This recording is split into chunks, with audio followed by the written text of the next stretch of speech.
house with that, you know, your bag of tricks, and all of a sudden, person that was drowning in their own fluids is thanking you and, you know, telling you, why do I have to go to the hospital now when they should have been dead 10 minutes ago? And that is why we're still here. That's magic. This is going to be the projects. Oh, man. So walk up. What? Yeah, I'm going to get named for it now. Most of the residential buildings outside of Midtown Manhattan are walk-ups. Elevators are a rare luxury. Is there an elevator here? Why should it be any different?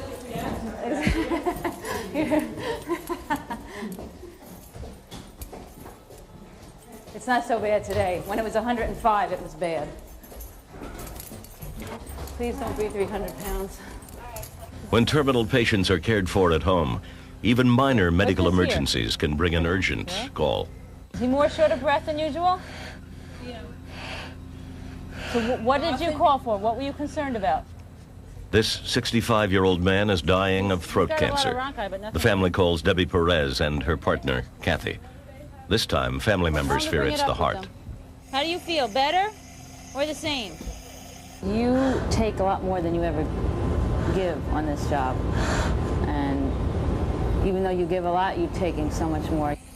No, we just need a chair. We're just going to have him down a chair. He'll be better sitting up. We can't lie him down. Just knowing that you really, at least once a day, really have the opportunity to make a difference on how a family is going to survive the next year or so, because either they're going to be mourning for their family member, or maybe because you're there, they're going to get another year or two, or maybe 10 with that person. That's a reward, and there's no way that anybody can suck me drier than they're giving me, you know, they're feeding me, you know, all of that good stuff. You know, you take that home with you, you go to bed and you feel good about yourself. Taxi, clear the right lane, please.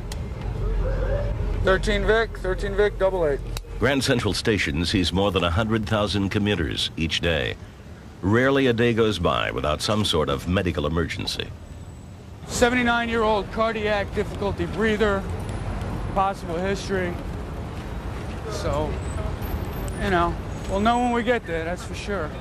Trackside, a businessman has just passed out. His history of cardiac problems has EMS paramedics very concerned. I just want to advise you, I would like to start an IV so that in case something happens on the way, we can correct your condition, okay? So you feeling better now than you did before? I feel better now, I haven't. Have you really? Yeah, I think it's the oxygen. Well, the oxygen... Actually, that's helium. That's not. You have a good day, Anthony. Okay, you too. Hope you feel better, sir.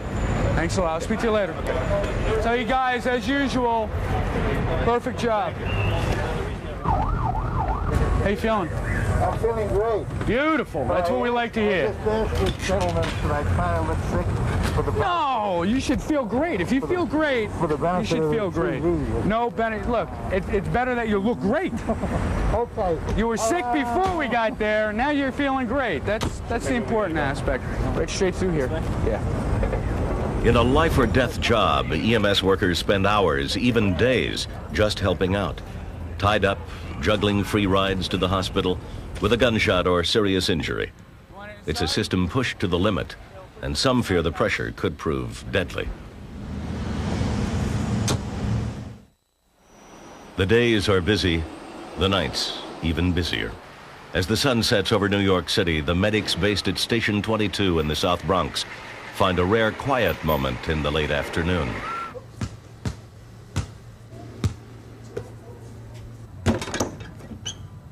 She was a big woman, so we called her back up. And we're waiting for it. And as soon as she sits down, she goes into arrest right there. And I was totally freaked out. When we got to the hospital, I remember that call. when we got to the hospital, she was pronounced. I walked out of the emergency room, started walking to my bus. My body started shaking, and I called the lieutenant over, and the words couldn't come out. I just broke out in tears. That was the first time I needed to go to speak to somebody. Oh, big problem crying, yeah. Can't let it show. I don't agree with that. You get a child who was struck in a baby carriage because the mother was going from between cars and the baby carriage was struck by a car, and now you have a baby who was in cardiac arrest, and you work up that baby. I mean, you're sitting there and you do everything that you possibly could do to the extent of all your knowledge, and then later to find out that the baby died. You know, that's going to take some out of you. That's definitely going to take some. My very first week here, I did a guy who was hit by a train, right?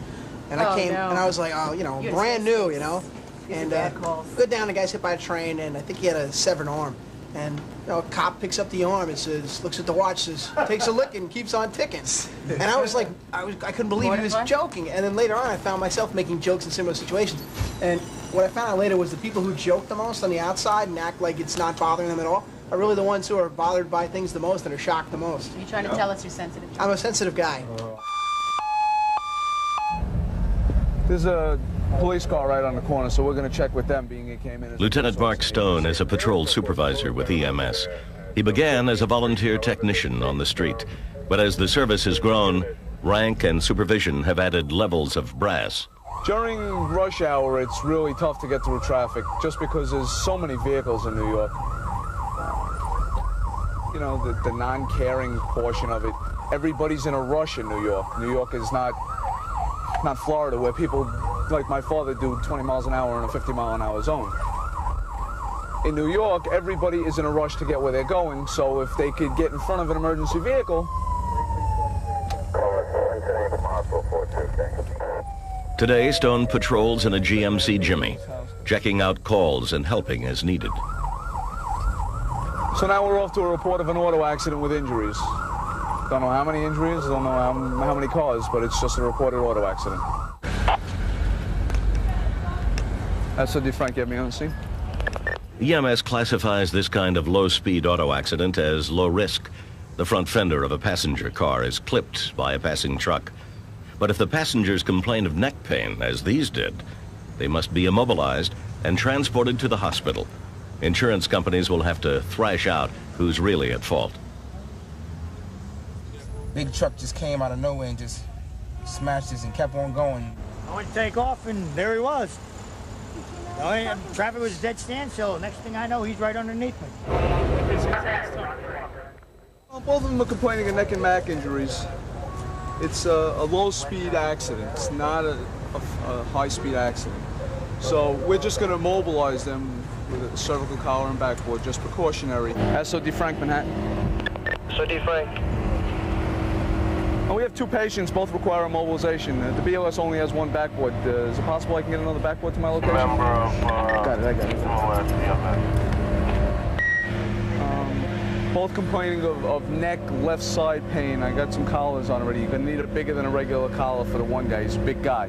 Okay. All right, I'll give you a hand. Yeah, the guy in the passenger seat. The other guy claims that he might have rubbed his face on a tire. I don't know if that's true or not. So, I'll check him out. All right?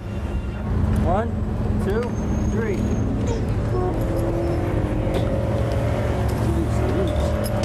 Good job, good job. Victor, I need you to take a ride for cardiac arrest 5 and First Avenue. First Avenue for pediatrics. 74 regularly lit. It's still kind of tight. You got to loosen a little bit. It's hurting. You're going to be moving you to lift you up, all right? Huh? It's tight. I'll try to accommodate you when we get you inside the ambulance. Right now, you're going to be moving, so we don't want you moving. The whole idea isn't for you to move it. Right? You got the tape too tight on me. Okay, we'll take care of it. Inside. It's supposed to be so you can't move. It's for your precautions, bro, for your neck, all right? Sure. Thank you, you did a good job, right? All right, want to get something to eat before we get busy?